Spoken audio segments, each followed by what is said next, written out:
नमस्कार। एसएसके में आप सबका स्वागत है। बिहार में 2025 लोकतंत्र का महापर्व होने जा रहा है। विधानसभा का चुनाव होने जा रहा है। आमतौर पर इसके पहले हम लोग देखा करते थे कि दो धड़े ही लड़ते थे, एक तो महागठबंधन और एक तो एनडीए। लेकिन इस साल ये जो चुनाव है वो बहुत ही खास होने वाली है, क्योंकि इसमें एक थर्ड फ्रंट की एंट्री होने वाली है।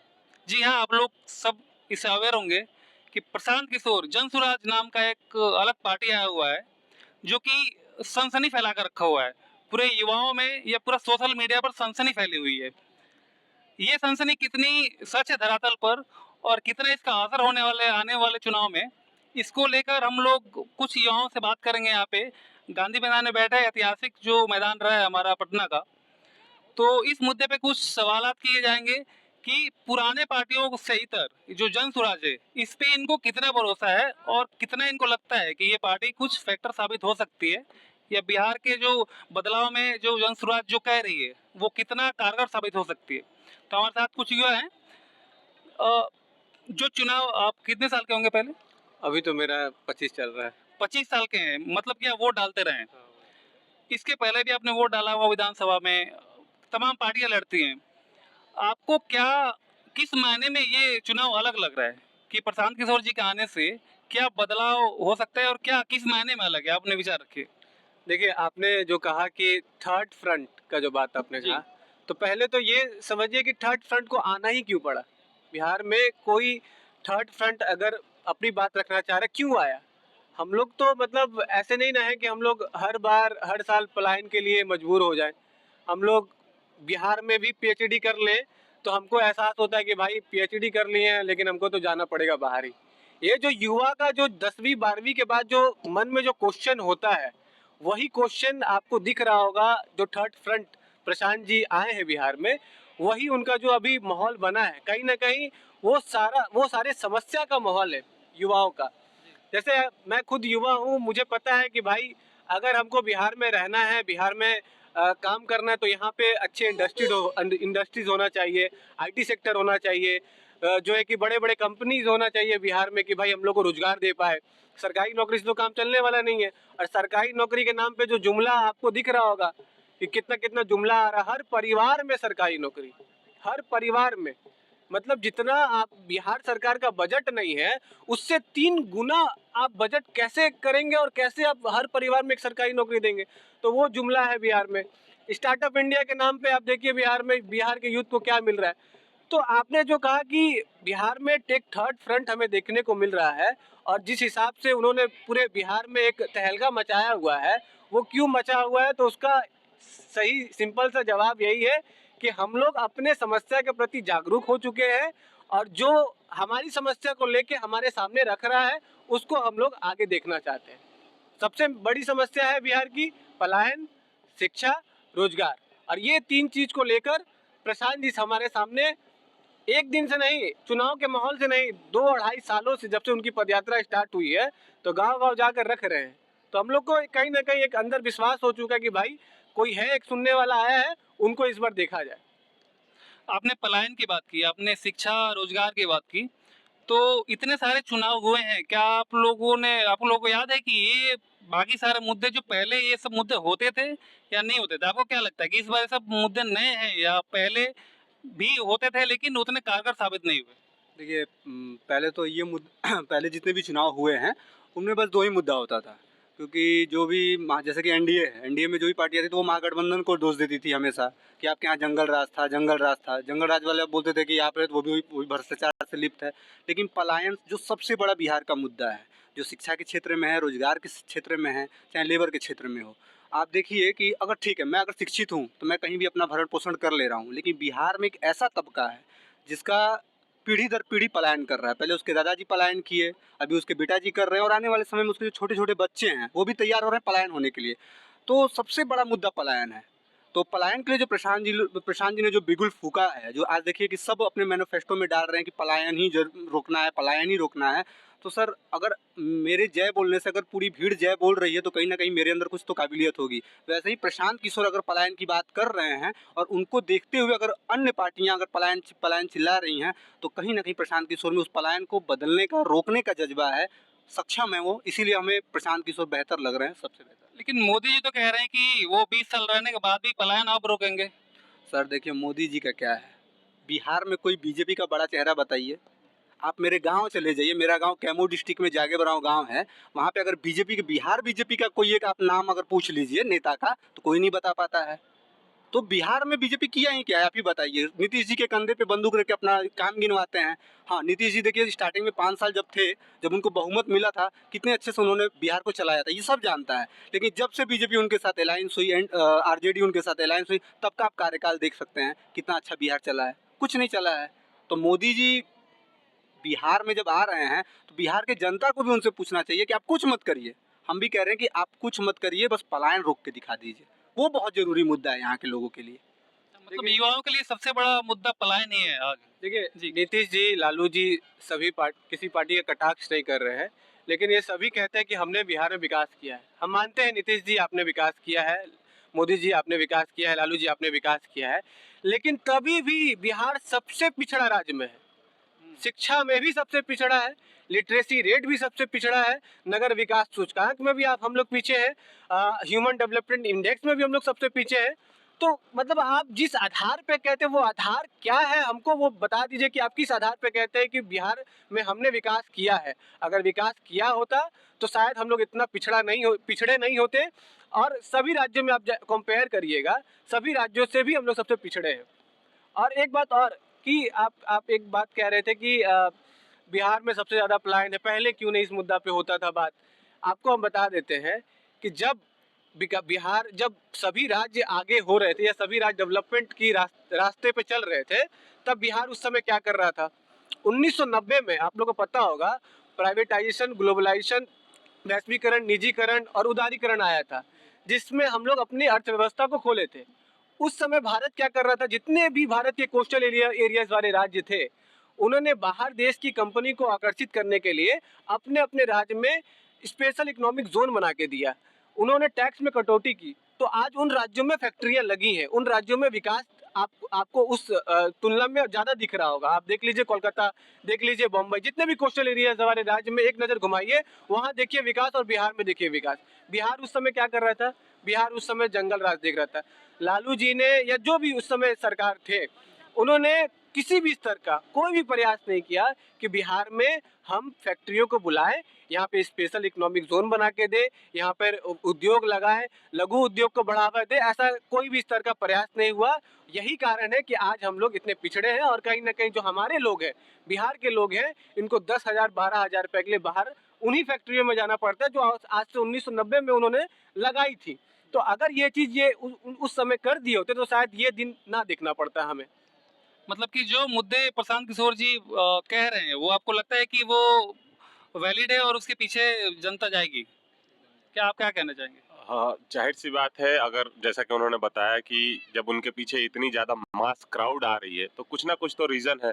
उन्होंने बताया कि पलायन करते हुए, मैं खुद बता रहा हूँ, मेरे दादाजी यहाँ से झारखंड रहते थे। उन्होंने वहाँ जाके अपनी पूरी ज़िंदगी लगाई, वहाँ कमाया, घर पे भेजा। उसके बाद मेरे पिताजी भी गए झारखंड, फिर वहाँ से गए दिल्ली।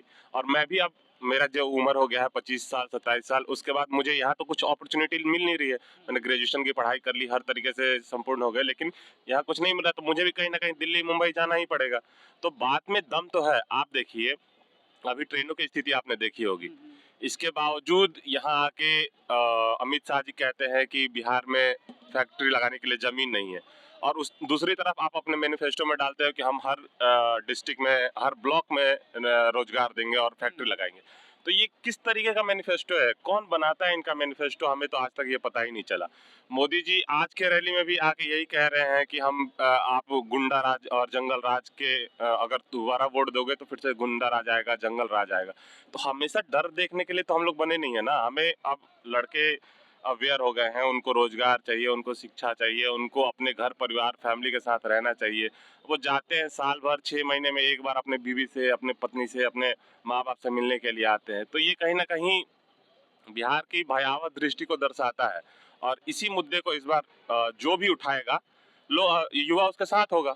आप देख रहे हैं कहीं भी, कोई भी, अब जो भी पार्टियां आई हैं वो हर जगह रोजगार की बात कर रही है, हर जगह पलायन हटाने की बात कर रही है। वो कह रही है कि नहीं इस बार हम रोजगार देंगे, और जो रोजगार देने का उन्होंने, ठीक है आप रोजगार देने का वादा कर दे, नौकरी देने का वादा किया, लेकिन उसको एक्सप्लेन तो करिए।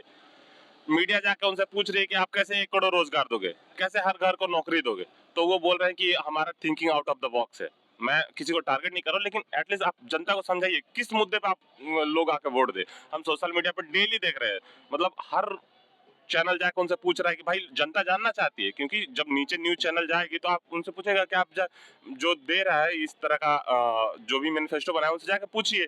नहीं, लेकिन जो 10,000 वाला मुद्दा है, जो नीतीश जी 10,000 दे रहे हैं, या 2 करोड़ नौकरी की बात, 3 करोड़ नौकरी की बात हो रही है, उस पर तो जनता उनका समर्थन कर रही है, वो तो तालियां बजा रही है। देखिए वो हर समय चाहे कितनी भी एक दूसरे के खिलाफ क्या बोलते हैं उसको निगेटिविटी फैल जाए, लेकिन कुछ ना कुछ एक तबका रहेगा जो उनको सपोर्ट करेगा हर समय।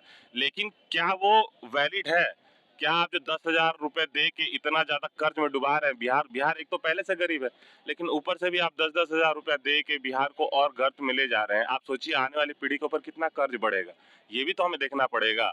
अभी हमारे पास लेट्स सपोज जो कर्ज है उससे कई गुना ज्यादा कर्ज बढ़ जाएगा, और उसको चुकाना किसको पड़ेगा? बिहार को अगर कर्ज है तो बिहार के ही लोग चुकाएंगे, बिहार की ही पीढ़ी कहीं ना कहीं कुछ भी करके चुकाए।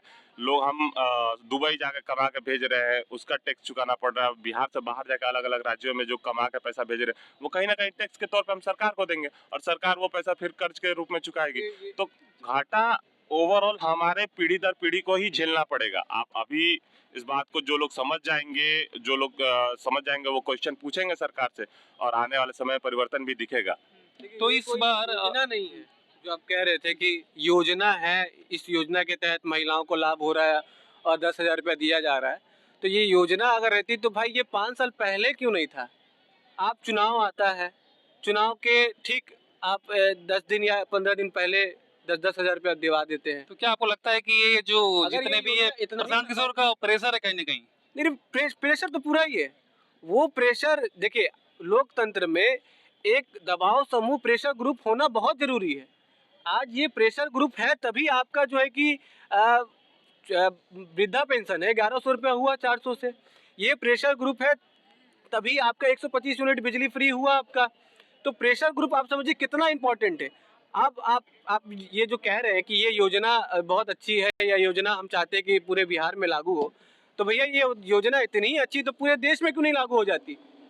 खाली बिहार की महिलाओं आप ये खाली बिहारी की महिलाओं को 10-10 हजार रुपये देके या उनको आगे बढ़ाना चाहते हैं कि बिहार जैसे राज्य है, बिहार से थोड़े से ऊपर जैसे झारखंड है, आपके नज़र में जहाँ जहाँ आपकी सरकार आप वहाँ करवा दिए, 10-10 हजार दे दीजिए, इतना ही पैसा है आपके पास। तो ये चुनावी जुमला है बस। अच्छा, ठीक है। तो युवा होने के मतलब नाते आप क्या कहना चाहेंगे कि इस पर्टिकुलर जो चुनाव होने वाला है, किस मुद्दों पर क्या देखकर युवाओं को वोट करना चाहिए? आपको क्या लगता है? देखिए युवाओं को नहीं, पूरे बिहार को पहला नंबर तो पलायन जो रुके उसको वोट एकदम ठोक के दीजिए, एकदम एकदम ठोक के दीजिए वोट। दूसरी बात है कि जंगल राज ये सब पे मत जाइए। प्रशांत किशोर ने शिक्षा की बात की है, प्रशांत किशोर ने पलायन की बात की है, रोजगार की बात की है। तो हमने हर पार्टियों को 20 साल 10 साल सबको दिया है, एक बार 5 साल प्रशांत किशोर को देते हैं।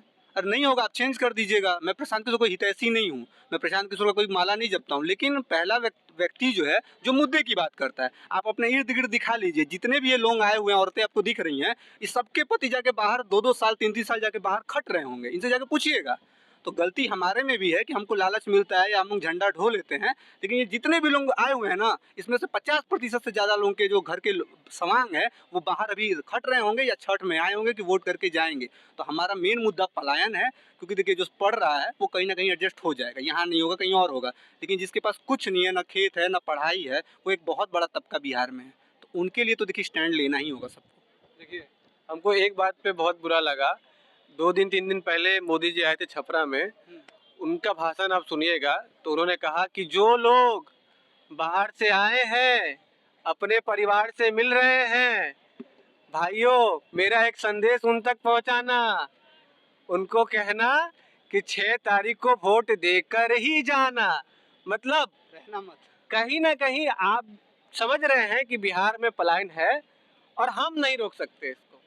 आप आइए, लेकिन वोट दीजिए, 10,000 रुपये के लिए गुजरात में जाइए, वहीं कमाइए, आपका वही औकात है। चले जाइए 5 या 10 रुपये कमाइए, वहीं से हम लोग फैक्ट्री लगाएंगे गुजरात में। मोदी जी इतने बड़े नेता हैं, देश के इतने बड़े नेता हैं, वो किसी अडानी अंबानी को कह दे कि बिहार में जाके हर ब्लॉक में हर जिला में फैक्ट्री लगा दो, कोई नहीं लगाएगा फैक्ट्री।